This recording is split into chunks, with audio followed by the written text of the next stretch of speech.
Hi guys, good morning. Ayan, nagbabalik ang mga ka-farmy, ayan, mga ka-backyard yan. So, ito po ang ating bibi. Ito lang po ang nakasurvive dito sa ating mga bibi dahil nagkasakit po sila. So, ayan.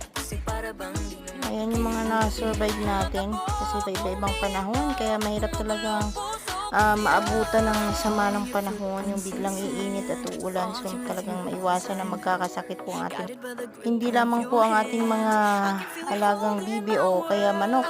So, iiwasan po natin talagang safety talaga dapat ang ating mga alaga kahit nasa backyard lang sila. So, at saka syempre guys, pagkalipas naman ng isang buwan, kalahati, ayan, nakikita nyo, nangingitog na naman ang ating bibi.